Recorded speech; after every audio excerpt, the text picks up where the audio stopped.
Hello, and welcome to a Word of Hope for Wednesday, August 26th, the Wednesday of the 21st week in Ordinary Time.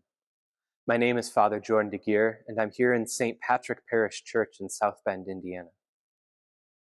In Shakespeare's play Hamlet, the elderly advisor Polonius says to his son Laertes, "To thine own self be true."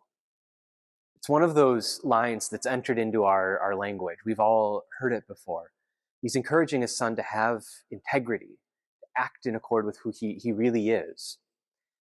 It's what Jesus critiques the Pharisees for in today's gospel. He says that they're like whitewashed tombs, that they're beautiful on the outside, but inside they're dead. And he points out this discrepancy to try to lead them to conversion. Right? It's not that he wants the sort of deadly thoughts and behaviors on the inside to come out. That would be disastrous. But to invite them to recognize the discrepancy and so begin to be converted, pursue a greater integrity. Because what's going on, the Pharisees don't know who they are. They say, oh, if we had lived in the time of the prophets, we would never have killed them. Jesus says, are you so sure? Do you really know who you are? In contrast, we have Jesus himself, who is true, who is the truth. Jesus, who knows exactly who he is and never tries to be anyone or anything else. Above all, Jesus, who knows himself to be the Son of his Father, whose life revolves around doing his Father's will, doing his Father's work. Jesus is the one whose yes means yes, whose no means no, who has that total integrity inside and out. What about us? Are we people of integrity? Does our appearance, what others see, line up with who we are on the inside? Or do we put on masks and facades?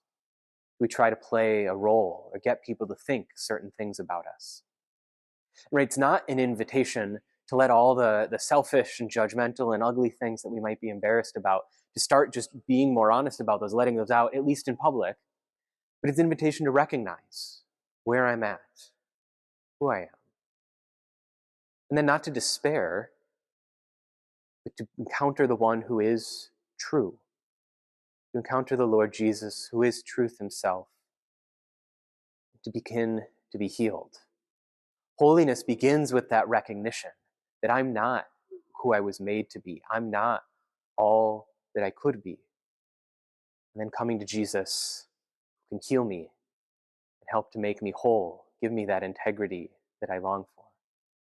And so we have the opportunity in our lives, in our spiritual lives, our lives of discipleship, to come to the Lord in those times of quiet prayer, in the sacrament of confession, to be honest about those inconsistencies in our lives, those places where we're still not there yet. Not to put the attention on ourselves, not to get worked up about ourselves, to bring them to the Lord so that he can heal us. And so that, over time, in his way, with the help of his grace, we can become true, become who we were meant to be all along, inside and out.